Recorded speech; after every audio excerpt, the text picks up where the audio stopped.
So, Carol, I want to read more stuff about autism. What do I do now? So, I've just finished reading this one that is How to Be Autistic from Charlotte Amelia Poe.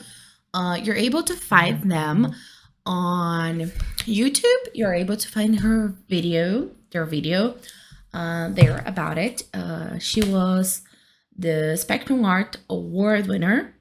Uh, I do think she accepts the pronoun she, but I think she would be more comfortable with they. So they do talk about the autism spectrum and how hard it was to live without having a diagnosis.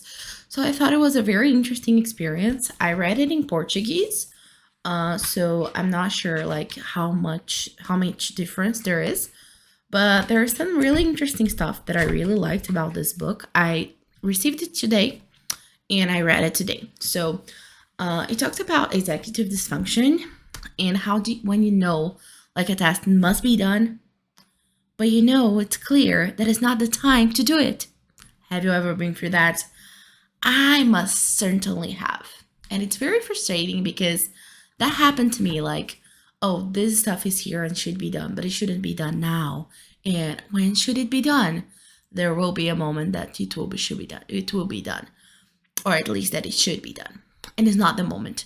So that's really hard because usually neurotypical people did not understand that, and they want it to be done exactly at the moment that they want it to be done.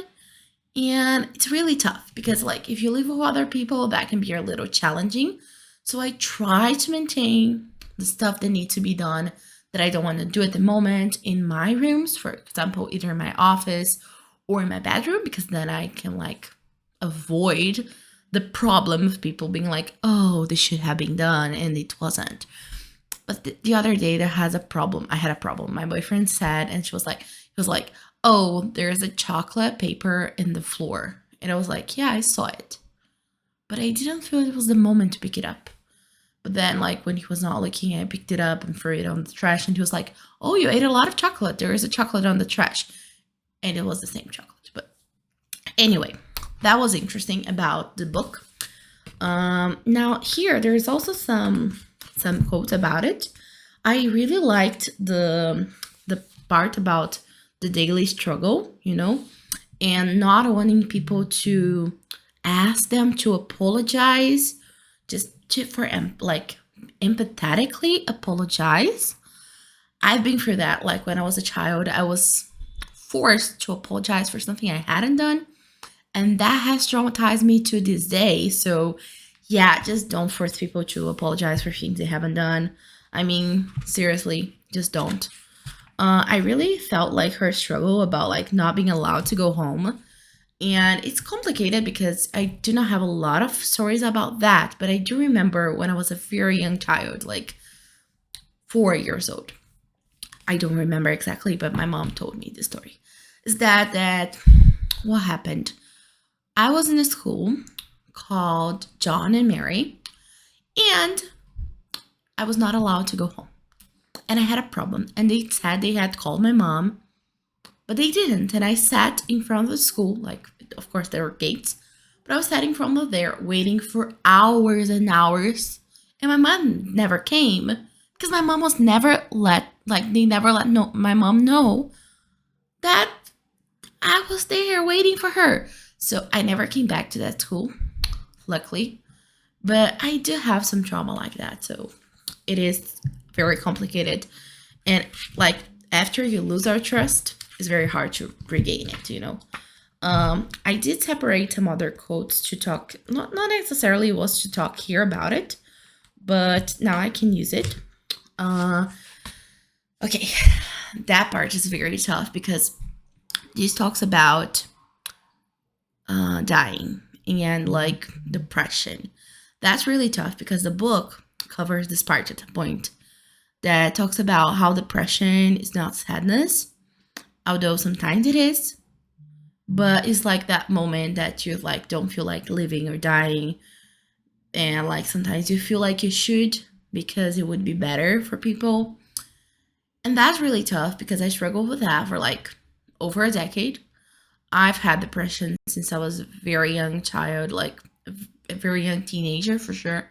And like I'm finally not in that depressive phase, which is really good because that's why I was able to find out about autism and everything else. But the thing is, this feeling that you don't care if you're living or if you're dead, it will be bad. It's very hard. It is really tough. And I think she shouts out like to people about this, and I think it's really important to see that, you know. And I feel like I have felt that a lot. Like I didn't have that desire, but I didn't have the desire either to die or to live. And that's problematic. And it is complicated because not always is like, oh, I have this desire and I don't want to be here anymore. Not necessarily this, but it's just because sometimes the struggle of living is so hard that we just don't want to go through that, and we think it's going to be easier, and we think it's going to be easier for our loved ones. But I'm here to tell you that that's not the solution. Dying is not the solution. So it is tough. I am a person that struggled with that for a long time, really over a decade, and I'm young. And I really like what she says here. You need to keep living, even if the cost is high. You are allowed to take days off when it's too hard. Take care of yourself. Don't blame yourself. But remember, every time you wanted to give up before, but you survived. And you're going to survive again. For me, this is like the strongest part of the book. And I always try to tell them this to my friends who are going through this, because it is tough. It is tough. I'm not going to say it's not tough. But it's worth living. Life can get better. Of course, we go through many struggles, and being autistic is a struggle. And many times not knowing you're autistic makes the struggle even harder. So now that you know, try to see what you can do with that. You know, at least that's my perspective.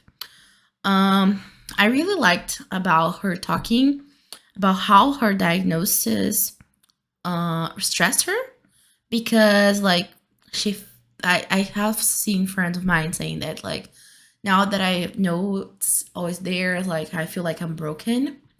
And like what I want to tell you, that you're listening if you want to, is that you're not broken. You just work a little differently, and that's okay. It's okay to be different. So take care of yourself, you know, start to learn how do you need to be treated? How do you need to change your life? Like what do you need to do for yourself in order to be well? And after you find strategies, things will be more bearable. And give yourself the permission, be allowed to make mistakes. She mentioned that John Green said that, and I really love John Green, so it's really nice. I really like his channel, Vlog Brothers. And allow yourself to be wrong, so just freaking do it. That's what I'm doing here in this video. It might never be watched by anybody, but I am here making it because I think like it should be done, it should be spoken. So I did like another quote you mentioned, like once you hear advice, when you can hear your impulses, try to think before you make your impulses. That's really tough. I'm doing that with my eating therapy because I am doing some therapy about eating, and that's been helping me a lot. And like thinking before doing is really tough and really tough. And when you're ADHD, I think this is a little tougher when it comes to like wanting the most delicious food, because people, I think neurotypicals have this as well, but it's really hard because you really want that stimuli, you really want that like delicious stuff. So hard because it's like very delicious, hyper palatable. Not sure that's the word in English. So I think that's some food for thought, you know. I think that we can be considered. And when you're autistic, you have textures difficulties, you have some flavors. For example, I do not eat onions, I do not eat garlic. I nowadays am able to stand to some point, but I don't eat it in general. So that's it. Now, I think this is one of the last quotes I separated that She also talks about sexuality and how autistic people are many times infantilized or not seen as sexual beings or not seeing interest in that. There are people that are not interested, but there are people that are. And many of them, like when you're talking about grown-ups, it's okay, to understand that they are like that. And knowing who you are, finding out who you are, can leave you to live a life as a whole. And here she also talks about LGBT community. And I think that's really important, to understand yourself, your sexuality, who you are. And I think that's an important thing. So I really like that she covers this part and she talks about her sexuality and her gender. I think that's really interesting. And I think this is the last part that I separated and I think it's really good. It's like in the end of the book. I don't want anybody to think what happened to me is a fatality or that autism is the end of the world. It isn't. It really isn't. So I think for me, my diagnosis is very recent, but it came much more as a relief than like a hinder because of course it's hard, but I've been living with that my whole life. So now I can find strategies to deal with that. So this is the book. I hope you enjoyed my commentary session about how to be autistic. And that's it. I will stop here the video today, but maybe tomorrow or another day I'm gonna record. Maybe I'm posting this tomorrow or today, I don't know.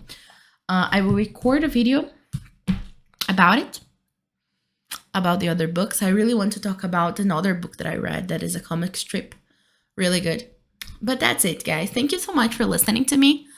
I'm trying to make some videos about it. If you're interested, keep letting me know here in the comments.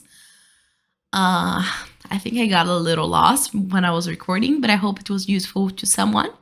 If one person liked it, I'm already happy. So thank you so much for watching.